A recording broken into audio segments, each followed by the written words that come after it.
काळू काऊ पाखरे गोटे गाई थिला। से सही गाईरू क्षीर बाहर करी बजार रे बिकुथिला। आसे मालती मु तो क्षीर बाहर करी तापरे क्षीर बिकिबाकू जीबी। अरे रानी मो मालतीर कौन हेची? रानी तू कौन ताकू सकाळू खाइबाकू देइन ना कौन? हाँ कालू मु भूली जाइथिली प्रथमे ताकू खाइबाकू दियो तापरे ता क्षीर बाहर करिबो। अच्छा ताहले मो मालती एथिपाई रागिची। हौ जाउछि ताकू प्रथमे पेट पूरा खाइबाकू देबी तापरे क्षीर बाहर करिबी। कालू काऊ भल भाबरे ता गाईर जत्न नेउथला। से सबु बेले ताकू बहुत भल भाबरे खाइबाकू देउथला। खाइदे मालती खाइदे, ए सबु खाइबा तो पाई मन भरिकी खा। मालती को भल भाबरे खाइबाकू देला परे से तार क्षीर दुईबाकू लागे। तापरे क्षीरर से छोट छोट पैकेट करी ता साइकेल रे नहीं बिकिबाकू जाए। क्षीर निय क्षीर, कालूर ताजा ताजा क्षीर। आस आस पक्षी माने जल्दी जल्दी क्षीर नहीं जाओ। मानू जल्दी जा क्षीर नहीं कि आसबू। कालू काऊ आसलानी जल्दी जा नहले से बहुत दूर को पड़ेबो। हौ ठीक अछि माँ मु नहीं कि आसुची। कालू काऊ बहुत ताजा और बिना पानी मिशा भल क्षीर देउथला। सेथिपाई जंगलर सबु पक्षी ता पाखरु क्षीर नेउथले। कालू भाई मते आजी टिके बेसी क्षीर देब। आजी मो घर को कुणिया आसुछंती मु तांको पाई गाजर हलुआ बनेबी। कौन गाजर हलुआ? मते गाजर हलुआ बहुत पसंद। बुलबुल मु तोर भाई भड़िया मते भी टिके गाजर हलुआ खाइबाकू देबू हेला। हाँ हाँ कालू भाई ये कौन गोटे कहिबा कथा? मु तम घरे किछि गाजर हलुआ देइके आसीबी। कालू अंकल मते भी क्षीर दियो नहले माँ मते राति रुटी क्षीर देबनी। हौ मानू ये ने तू प्रथमे क्षीर नहीं जा। तापरे सबु पक्षी कालू काउठू क्षीर नहीं निज निज घर को चली जाती। सकाळू सकाळू कालू काऊर सबु क्षीर बिक्री हो जाए। तापरे से घर को जाए। कालू मो भाईर बाहाघर ठीक है गला। माँ कहिला गोटे सप्ताह भितरे बाहाघर हेबो। अरे बाप रे तो भाई को पुणी किए झियो देबा पई राजी है गला। कालू तमे मजाक करनी मो कथा ध्यान देई सुन। मते काली जीवाकू पड़िबो आ हाँ तमको भी जीवाकू पड़िबो। मोर गोटिए बोली भाई से एका एका एते सबु काम केमिति करिबो? तमे भी जाई तार किछि काम रे सहाय्य करिबो। रानी तो भाई को कहीदेबू बाहाघर परे जीवन बर्बाद हो से कहीं बाहा हेउची बाहा हेला परे पछतेइब। अच्छा ताहले बाहाघर परे तम जीवन बर्बाद हो गला? हाँ कुह कुह। माँ बापा मजाक करछंती तू रागुचु काईकी? हाँ रानी मु मजाक करुची तमे रागनी। अरे बाहा हेला परे मो भाग्य बदली गला आउ मो घर को जगु आसिला। मो भाईर बाहाघर रे बहुत मजा आसीबो। आमे दुई जण नाचिबा हेला। आमे काली सकाळू जीवा पई बाहरिबा। हाँ रानी काली जीवा जे हेले मो क्षीर बेपार कथा कोन करिबा? आउ मालती को किए खाइबाकू देबो? एई क्षीर बेपार केमिति हेबो? जंगलर पक्षी आउ गाई को नेई कालू बहुत चिंतारे थिला। रानी आमे जदि एते दिन पई जीवा ताहले पक्षी माने क्षीर कोठु नेबे? आउ मो गाई मालती को किए खाइबाकू देबो? कालू आमे गोटे काम करिबा। आमे गोटे पक्षी को काम रे रखिबा। आमे आसीबा जाए से आमर क्षीर बेपार आउ आम गाई को भी संभाळिबो। हाँ बापा तमे को पक्षी को काम रे रखि दियो। तमे जदि न आसीबो ताहले हमको मजा आसीबनी। प्लीज बापा मो कथा मानि जाओ। हाँ पुओ मु जेमिति हेले जीबी। आउ रानी तू भल उपाय देलु। मु गोटे पक्षी को गोटे मास पई काम रे रखिबी। तापरे कालू काऊ गोटे पेचा को काम रे रखि दिए। कालू भाई तमे चिंता करनी मु तमर ए गाईर बहुत भल भाबरे ध्यान रखिबी। आउ ठीक समय रे क्षीर सब बिकिके आसीबी। हाँ मुन्ना ए गाई मो पिला भली तू यार बहुत भल भाबरे ध्यान रखिबू। ହଉ ତମର ବୁଝେଇବା ହେଇଗଲା ଯଦି ତାହେଲେ ଚାଲ ଜଲ୍ଦି ଯିବା। ମୁଁ ଗାଡିରେ ସବୁ ଜିନିଷ ରଖିଦେଇଛି, ତମେ ଜଲ୍ଦି ଆସ। ହଉ ତାହେଲେ ମୁଁ ଯାଉଛି, ତୁ ଭଲ ଭାବରେ ସବୁ ଜିନିଷ ସମ୍ଭାଳିବୁ। ତାପରେ କାଳୁ କାଉର ପରିବାର ଗାଡିରେ ବସି ଆରପଟ ଜଙ୍ଗଲକୁ ଯିବାକୁ ଲାଗନ୍ତି। ଯାଉଛି ଜଲ୍ଦି ଏ ଗାଈର କ୍ଷୀର ବାହାର କରି ପକ୍ଷୀମାନଙ୍କୁ ବିକିକି ଆସିବି, ଆଉ ମୋ କାମ ଶେଷ କରିବି। ଆରେ ଆରେ କଣ ହେଲା, ଚିଲଉଛୁ କଣ ପାଇଁ? ମତେ କ୍ଷୀର ବାହାର କରିବାକୁ ଦେ। ସକାଳୁ ସକାଳୁ ମୁନା ପେଚା ଗାଈକୁ ଖାଇବାକୁ ନ ଦେଇ ତା କ୍ଷୀର ବାହାର କରିବାକୁ ଲାଗେ। 2 ବାଲ୍ଟି କ୍ଷୀର ହେଇଗଲା। ଏ ମାଳତୀ ତ ବହୁତ ସାରା କ୍ଷୀର ଦେଉଛି, ଯାଉଛି ୟାକୁ ବିକିକି ଆସିବି। ତାପରେ ମୁନା ପେଚା ସାଇକେଲରେ କ୍ଷୀର ରଖି ତାକୁ ବିକିବାକୁ ଚାଲିଯାଏ। ତାକୁ ବେଶୀ ପରିଶ୍ରମ କରିବାକୁ ପଡେନି, କାହିଁକି ନା ସବୁ ପକ୍ଷୀ ଆପେ ଆପେ ତା ପାଖକୁ ଚାଲି ଆସନ୍ତି। କାଳୁ କାଉ କହିଥିଲା, ଆଜିଠୁ ତୁ ଆମକୁ କ୍ଷୀର ଦେବୁ। ହଉ ଜଲ୍ଦି ଜଲ୍ଦି ଆମକୁ କ୍ଷୀର ଦେ।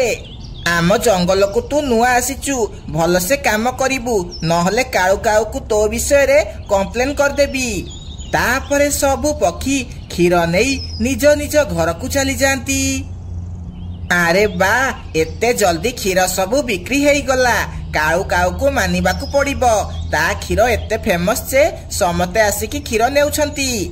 ଏମିତି ତା ପରଦିନ ବି ସେ ମାଳତୀ ଗାଈଠୁ 2 ବାଲ୍ଟି କ୍ଷୀର ଦୁଇଁ ଦିଏ। କାଳୁ କାଉ ଜାଣିଛି ତା ଗାଈ ସବୁଦିନ 2 ବାଲ୍ଟି କ୍ଷୀର ଦେଉଛି ବୋଲି। ଯଦି ମୁଁ ଏଇ କ୍ଷୀରରେ ପାଣି ମିଶେଇ ଦେବି ତାହେଲେ 4 ବାଲ୍ଟି କ୍ଷୀର ହେଇଯିବ, ଆଉ 2 ବାଲ୍ଟି କ୍ଷୀରର ପଇସା ମୁଁ ରଖିବି। କାଳୁ କାଉ କିଛି ବି ଜାଣିପାରିବନି। ମୁନା ପେଚା ବହୁତ ଚାଲାକ ଥିଲା। ସେ 2 ବାଲ୍ଟି କ୍ଷୀରରେ ପାଣି ମିଶେଇ ତାକୁ 4 ବାଲ୍ଟି କରିଦିଏ।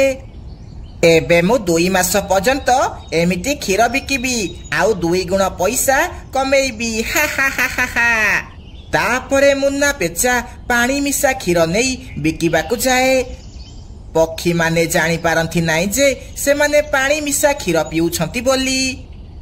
ଆରେ ବା, ଏତେ ସାରା ପଇସା କମେଇଦେଲି, ଏମିତି ଏବେ ସବୁଦିନ କମେଇବି। ସେ କାଳୁ କାଉ ହେଲେ ନ ଆସନ୍ତା, ମୁଁ ଏମିତି ସବୁଦିନ ପାଇଁ ପଇସା କମାନ୍ତି। ଏମିତି 2 ସପ୍ତାହ ବିତିଯାଏ। ମୁନା ପେଚା ପାଣି ମିଶା କ୍ଷୀର ବିକି ବିକି ବହୁତ ସାରା ପଇସା କମାଏ, ଆଉ ନିଜ ପାଇଁ ଗୋଟେ ବଡ ଘର କିଣେ। ମୁନା, ତମକୁ ତ ଚାକିରି ମିଳୁନଥିଲା, ଆଉ ଏବେ କଣ କାମ କରୁଛ ଯେ ଏତେ ପଇସା ଦେଇ ଏ ଘର କିଣିଦେଲ? ଆରେ ତୁ ଏତେ କାହିଁକି ଭାବୁଛୁ?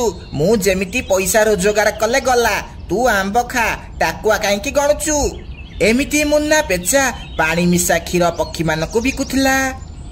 ଡାକ୍ତର ବାବୁ, ମୋ ପୁଅକୁ କଣ ହେଇଗଲା? ସେ ଆଉ ଉଡି ପାରୁନି କାହିଁକି? ବହୁତ କମଜୋର ହେଇଯାଇଛି, ସେ ଆଉ ଚାଲି ବି ପାରୁନି। ତମ ପୁଅ ବହୁତ ଦୁର୍ବଳ ହେଇଯାଇଛି, ତାକୁ ଗୋଟେ ସପ୍ତାହ ଯାଏ ଭଲ କ୍ଷୀର ପିଇବାକୁ ଦିଅ, ତାପରେ ଯାଇ ସେ ଠିକ ହେବ। ଏହା କହି ଡାକ୍ତର ବାବୁ ସେଠାରୁ ଚାଲିଯାଆନ୍ତି। ଯଦି ମୁଁ ଏ କଥା ମୁନାକୁ କହିବି, ସେ ମୋ ଉପରେ ବହୁତ ରାଗିବେ, କହିବେ ତୁ ପୁଅକୁ କ୍ଷୀର ପିଇବାକୁ ଦଉନୁ। ନା, ମୁଁ ଯାଉଛି ମିନୁ ଚଢେଇଠୁ ସବୁଦିନ କ୍ଷୀର ଆଣିକି ମୋ ପୁଅକୁ ପିଇବାକୁ ଦେବି। ତାପରେ ମୁନା ସ୍ତ୍ରୀ ମିନୁ ପାଖକୁ କ୍ଷୀର ମାଗିବାକୁ ଯାଏ। ଭଉଣୀ, ତମେ ଚିନ୍ତା କରନି, ତମେ ଗୋଟେ ସପ୍ତାହ ଯାଏ ମୋଠୁ କ୍ଷୀର ନେଇକି ପୁଅକୁ ପିଇବାକୁ ଦିଅ, ତାପରେ ଦେଖିବ ସେ ପୁରା ଠିକ ହେଇଯିବ। ମୁନାର ସ୍ତ୍ରୀ ଜାଣିନଥିଲା ଯେ ମିନୁ ଚଢେଇ ଯୋଉ କ୍ଷୀର ଆଣୁଛି ସେ ପାଣି ମିଶା କ୍ଷୀର, ଆଉ ସେ କ୍ଷୀର ତା ସ୍ୱାମୀ ମୁନା ବିକୁଛି। ସେ ସବୁଦିନ ମିନୁଠୁ କ୍ଷୀର ଆଣି ତା ପୁଅକୁ ପିଇବାକୁ ଦେଲା। ଏମିତି 2 ଦିନ ବିତିଯାଏ। ମା, ମୁଁ ଆଉ ଉଠି ପାରୁନି, ମୋ ନିଶ୍ୱାସ ଧୀରେ ଧୀରେ ବନ୍ଦ ହେବାକୁ ଲାଗିଲାଣି। ଡାକ୍ତର ବାବୁ ଦେଖ, ମୋ ପୁଅକୁ କଣ ହେଲା ମୋ ପୁଅକୁ? ସେତିକି ବେଳେ ମୁନା ପେଚା ସେଠାକୁ ଆସେ। ଆରେ କଣ ହେଲା ମୋ ପୁଅକୁ? କଣ ହେଲା? ସେ ଏମିତି ଶୋଇଛି କଣ ପାଇଁ? ତାର କଣ ହେଲା? ମୁଁ ତମକୁ କହିଥିଲି ୟାକୁ ଭଲ କ୍ୱାଲିଟିର କ୍ଷୀର ପିଇବାକୁ ଦେବ ବୋଲି, କିନ୍ତୁ ତମେ ୟାକୁ ପାଣି ମିଶା କ୍ଷୀର ଦେଲ, ସେଥିପାଇଁ ଏମିତି ହେଲା। ଏବେ ମୁଁ ଆଉ କିଛି ବି କରିପାରିବିନି। କିନ୍ତୁ ମୁଁ ତ ମିନୁ ଚଢେଇ ଘରୁ ଭଲ କ୍ଷୀର ଆଣିକି ଦେଉଥିଲି, ପାଣି ମିଶା କ୍ଷୀର ମୁଁ ଦେଇନି। କିଛି ସମୟ ପରେ ମୁନା ପେଚାର ପୁଅ ମରିଯାଏ। ମୁନା ପେଚା ବୁଝିଯାଏ ଯେ ଏ ସବୁ ତା ଲୋଭ ଯୋଗୁ ହେଲା। ଇଏ ସବୁ ମୋ ଯୋଗୁ ହେଲା। ମୋ ପୁଅ ମୁଁ ଲୋଭ କରିକି ପାଣି ମିଶା କ୍ଷୀର ଜଙ୍ଗଲ ସାରା ବିକିଲି, ଆଉ ଆଜି ସେଇ ପାଣି ମିଶା କ୍ଷୀର ପିଇ ମୋ ପୁଅ ମଲା। ଏସବୁ ମୋ ପାଇଁ ହେଲା। ହଁ, ଏସବୁ ମୋ ପାଇଁ ହେଲା। ଏହା ଶୁଣି ମୁନ୍ନା ପେଚାର ସ୍ତ୍ରୀ ବହୁତ ରାଗିଯାଏ, ଆଉ ସେ ମୁନ୍ନାକୁ ଛାଡ଼ି ତା ବାପ ଘରକୁ ଚାଲିଯାଏ। ଆଉ ମୁନ୍ନା ପେଚା ସେମିତି ବସି ତା ଭୁଲର ଅନୁତାପ କରେ। ସହରଠାରୁ ବହୁତ ଦୂରରେ ଗୋଟିଏ ଘନ ଜଙ୍ଗଲ ଥିଲା। ସେହି ଜଙ୍ଗଲର ଗୋଟିଏ ପୁରୁଣା ବରଗଛରେ ଗୋଟିଏ ଦୋଳି ଲାଗିଥିଲା, କିନ୍ତୁ କେହି ବି ପକ୍ଷୀ ସେ ଦୋଳିରେ ଝୁଲିବା ପାଇଁ ଯାଉନଥିଲେ। ଶୁଣିବାକୁ ମିଳୁଥିଲା ଯେ ସେହି ଦୋଳିରେ ଗୋଟିଏ କୁନି ନାମରେ ଚଢ଼େଇ ଦୋଳି ଖେଳୁଥିଲା। ହଠାତ୍ ସେ ଦୋଳିରୁ ଖସି ପଡ଼ିଲା, ଆଉ ସେଇଠି ମରିଗଲା। ସେହି ଦିନଠୁ ସେହି ଦୋଳିରେ କୁନିର ଆତ୍ମା ରହୁଛି। ରାତିର ସମୟ ଥିଲା। ସବୁ ପକ୍ଷୀ ନିଜ ନିଜ ଘରେ ଶୋଇଥିଲେ। ମିଟୁ ଆଉ ତା ସ୍ତ୍ରୀ ପିଙ୍କି ବି ଘରେ ଶୋଇଥିଲେ। ସେତିକି ବେଳେ ପିଙ୍କିକୁ କାହାର କାନ୍ଦିବାର ଶବ୍ଦ ଶୁଭାଯାଏ। ଆରେ ଶୁଣୁଛ, କାହାର ଗୋଟେ କାନ୍ଦିବାର ଶବ୍ଦ ଶୁଭୁଛି। ଲାଗୁଛି ସେଇ ଦୋଳିଆଡୁ ଏ କାନ୍ଦିବା ଶବ୍ଦ ଆସୁଛି। ଆରେ ପୁଣି ଥରେ କଣ ସେ କୁନିର ଆତ୍ମା ଆସିଗଲା ନା କଣ? ଲାଗୁଛି କୋଉ ବୋକା ପକ୍ଷୀ ସେ ଦୋଳି ପାଖକୁ ଯାଇଥିବ। ପିଙ୍କି ଯେମିତି ଝରକା ପଟେ ଦେଖେ, ସେ ପୁରା ଆଶ୍ଚର୍ଯ୍ୟ ହେଇଯାଏ। ମିଟୁ, ଇଏ ଦେଖ, ସେ ଦୋଳିରେ କିଏ ବସିକି ଖେଳୁଛି, ଆଉ ସେ ବହୁତ ଭୟଙ୍କର ଦେଖାଯାଉଛି। ଆରେ ଇଏ ତ ସେ କୁନି ଚଢ଼େଇର ଆତ୍ମା। ଲାଗୁଛି ସେ ପୁଣି ଥରେ ଫେରି ଆସିଛି। ହଁ, ଫେରି ଆସିଛି। ହଠାତ୍ ସେ କୁନି ଚଢ଼େଇର ଆତ୍ମା ସେ ଦୋଳିରୁ କୁଆଡ଼େ ଅଦୃଶ୍ୟ ହେଇଯାଏ। ଏହା ଦେଖି ସେ ଦୁଇ ଜଣ ବହୁତ ଡରିଯାଆନ୍ତି। ସକାଳ ହେଉ ହେଉ ଏ କଥା ପୁରା ଜଙ୍ଗଲ ସାରା ବ୍ୟାପିଯାଏ। ସେ କୁନିର ଆତ୍ମା ପୁଣି ଥରେ ଫେରି ଆସିଛି। ଆରେ ରାନୀ, ଜାଣିଛ, ସେ କୁନିର ଆତ୍ମା ପୁଣି ଥରେ ଫେରି ଆସିଛି। ଏବେ କଣ ଯେ ହେବ? କୁନିର ଆତ୍ମା? ଇଏ ତମେ କଣ କହୁଛ? ତମେ ଏ କଥା କୋଉଠୁ ଜାଣିଲ? ତମକୁ କିଏ କହିଲା? ଆରେ ମୁଁ ବଣ୍ଟି ଦୋକାନରେ ଚା ପିଉଥିଲି। ସେତିକି ବେଳେ ମିଟୁ ସେଠାକୁ ଦୌଡ଼ିକି ଆସିଲା, ଆଉ ଏ କଥା କହିଲା। ଆରେ ବାପ ରେ ବାପ, ଆମେ ଏବେ ଆଉ ରାତିରେ ଏକୁଟିଆ କୁଆଡେ ଯିବାନି, ନହେଲେ ସେ ଭୂତ ଯଦି ଆମ ଦେହରେ ଲାଗିଯିବ। ହଁ ରାନୀ, ଆମକୁ ଏବେ ବହୁତ ସତର୍କ ରହିବାକୁ ପଡିବ। ମିନୁ ଚଢ଼େଇର ଝିଅ ଗୁଡି ବିଦେଶରେ ରହି ପାଠ ପଢୁଥିଲା। ସେ କିଛି ଦିନ ପାଇଁ ଛୁଟିରେ ଘରକୁ ଆସିଲା। ଆରେ ଆମ ଜଙ୍ଗଲ ଏତେ ସୁନସାନ କଣ ଲାଗୁଛି? କେହି ବି କଣ ଦେଖା ଯାଉନାହାନ୍ତି? କଥା କଣ, ପିଲାମାନେ ବି ବାହାରେ ଖେଳୁନାହାନ୍ତି। ଲାଗୁଛି କିଛି ତ ଗୋଟେ ହେଇଛି। ତାପରେ ଗୁଡି ଘରକୁ ଗଲା। ମା, କଣ ହେଇଛି? ଜଙ୍ଗଲରେ କେହି ବି ଦେଖା ଯାଉନାହାନ୍ତି, କଥା କଣ? ଆରେ ଝିଅ, ଦେଖୁଛୁ ସେ ବରଗଛରେ ଯୋଉ ଦୋଳିଟା ଲାଗିଛି, ରାତି ହେଲେ ସେ ଦୋଳିରେ ଗୋଟେ ଡାହାଣୀ ଆସିକି ବସୁଛି। ସେଥିପାଇଁ ସମସ୍ତେ ଡରିକି ଘରୁ ବାହାରୁ ନାହାନ୍ତି। ତୁ ବି କେବେ ବି ସେ ଦୋଳି ପାଖକୁ ଯିବୁନି। ମା, ତମେ ମଜାକ କରୁଛ ନା? ଆଜିକାଲି ଦୁନିଆରେ ଭୂତ କୁଆଡେ ଆସିବ? ଏ ସବୁ ମିଛ କଥା। ନାଇଁ ଝିଅ, ଆଜିକୁ ପ୍ରାୟ 30 ବର୍ଷ ତଳେ ସେହି ଦୋଳିରୁ ଖସି ଗୋଟେ ଚଢ଼େଇର ମୃତ୍ୟୁ ହେଇଥିଲା, ଆଉ ସେହି ଦିନଠୁ ସେଇ ଦୋଳିରେ ତାର ଆତ୍ମା ରହୁଛି। ତୁ କେବେ ବି ସେ ଦୋଳି ପାଖକୁ ଯିବୁନି, ହେଲା? ହଉ ଠିକ ଅଛି ମା, ମୁଁ ଯିବିନି। ତୁ ଏବେ ମତେ ଖାଇବାକୁ ଦେ, ମତେ ବହୁତ ଜୋରେ ଭୋକ କଲାଣି। ତାପରେ ମିନୁ ଗୁଡିକୁ ତା ମନ ପସନ୍ଦର ଖାଇବା ଦିଏ। ସେ ମା ଝିଅ ବହୁତ ଖୁସିରେ ବସି ଖାଆନ୍ତି। ରାତିରେ ସମସ୍ତେ ଶୋଇ ପଡ଼ିଥିଲେ। ସେତିକି ବେଳେ ଗୁଡିର ନିଦ ଭାଙ୍ଗିଯାଏ। ସେ ବସିକି ଝରକା ପଟେ ସେ ଦୋଳିକୁ ଦେଖିବାକୁ ଲାଗେ। ମା କହୁଛି, ଏ ଦୋଳିରେ କୋଉଠି ଭୂତ ରହୁଛି? କାଇଁ, କୋଉଠି ଭୂତ? ମତେ ଦୋଳି ଖେଳିବାକୁ ଇଚ୍ଛା ହେଲାଣି। ମା ତ ଶୋଇଛି, ଯାଉଛି ଏଇ ସମୟରେ ଯାଇ ଟିକେ ଦୋଳି ଖେଳିକି ଆସିବି। ଏହା କହି ଗୁଡି ସେହି ଦୋଳି ପାଖକୁ ଯାଏ। ୱାଓ, କେତେ ବଢିଆ ଦୋଳି ହେଇଛି, ଯାଉଛି ବସିକି ଟିକେ ଖେଳିବି। ଏହା କହି ଗୁଡି ଦୋଳିରେ ବସି ପଡେ, ଆଉ ଜୋରେ ଜୋରେ ଝୁଲିବାକୁ ଲାଗେ। ମୁଁ ଯୋଉ ଦିନ ହୁଏ ସଜବାଜ ସେଇଦିନ ହୁଏ ଦ୍ୱିତୀୟ ରଜ। ହଁ ହଁ ଏମିତି ଗୀତ ବୋଲି ସେ ଖେଳିବାକୁ ଲାଗେ। କିନ୍ତୁ ଯେମିତି ସେ ଦୋଳିରୁ ଓହ୍ଲେଇବାକୁ ଲାଗେ ତାକୁ ସେମିତି କୋଉ ଅଦୃଶ୍ୟ ଶକ୍ତି ଭିଡ଼ିକି ରଖେ। ଆରେ କିଏ କିଏ ଏଠି? ମତେ କିଏ ଧରିଛ? ଛାଡ଼ ମତେ, ଛାଡ଼। କିଏ କୋଉଠି ଅଛ? ବଞ୍ଚାଅ ବଞ୍ଚାଅ। ତା ଗହଳି ଶୁଣି ମିନୁ, ମିଟୁ ଆଉ ପିଙ୍କି ଶୁଆ ନିଦରୁ ଉଠି ପଡନ୍ତି ଆଉ ଘର ବାହାରକୁ ଆସନ୍ତି। ଆରେ ମିନୁ, ଇଏ ତ ତୋ ଝିଅ ଗୁଡିର ଚିତ୍କାର। ସେ ଆଉ ସେ ଦୋଳି ପାଖକୁ ଯାଇନିଟି? ହଁ ମିଟୁ ଭାଇ, ଚାଲ ସେଠାକୁ ଯିବା। ତାପରେ ସେମାନେ ସେହି ଦୋଳି ପାଖକୁ ଯାଆନ୍ତି ଆଉ ସେଠାକୁ ଯାଇ ଦେଖନ୍ତି ଗୁଡି ସେଠାରେ ବେହୋସ ହେଇ ପଡିଛି। ଆରେ ଇଏ କଣ? ମୋ ଝିଅକୁ କଣ ହେଲା? କଣ ହେଲା ତାକୁ? ଲାଗୁଛି ଇଏ ଭୂତକୁ ଦେଖି ବେହୋସ ହେଇଯାଇଛି। ଚାଲ ୟାକୁ ଘରକୁ ନେଇକି ଯିବା। ତାପରେ ସମସ୍ତେ ଗୁଡିକୁ ନେଇ ଘରକୁ ଯାଆନ୍ତି। ସକାଳୁ ଯେତେବେଳେ ଗୁଡିର ହୋସ ଆସେ ସେ ତା ମାକୁ ରାତିରେ ହେଇଥିବା ସବୁ ଘଟଣା ବିଷୟରେ କୁହେ। ମୁଁ ତତେ ମନା କରିଥିଲି ସେ ଦୋଳି ପାଖକୁ ଯିବୁନି ବୋଲି।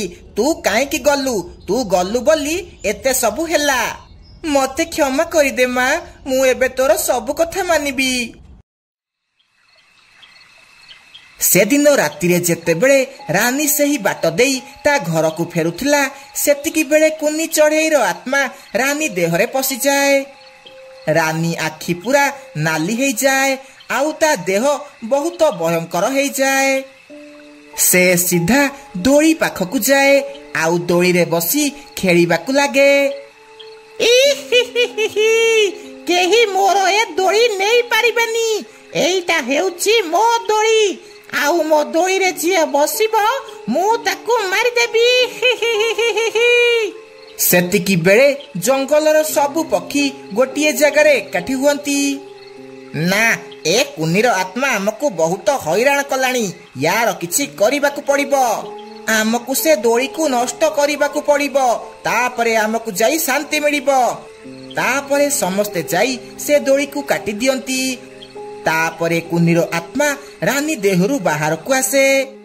ତମେ ମାନେ ଇଏ ସବୁ ଠିକ କଲନି। ମୁଁ ତମ ସମସ୍ତଙ୍କୁ ଖାଇଦେବି। ହଁ, ଖାଇଦେବି। ତାପରେ ସବୁ ପକ୍ଷୀ ମିଶିକି ସେ ଦୋଳିରେ ନିଆଁ ଲଗେଇ ଦିଅନ୍ତି। ନିଆଁ ଲାଗୁ ଲାଗୁ କୁନିର ଦେହ ବି ଜଳିବାକୁ ଲାଗେ ଆଉ ସେ ବି ଜଳି ପୋଡ଼ି ପାଉଁଶ ହେଇଯାଏ। ତାପରେ ଜଙ୍ଗଲର ପକ୍ଷୀମାନେ ପୁଣି ଥରେ ହସ ଖୁସିରେ ରହିବାକୁ ଲାଗନ୍ତି।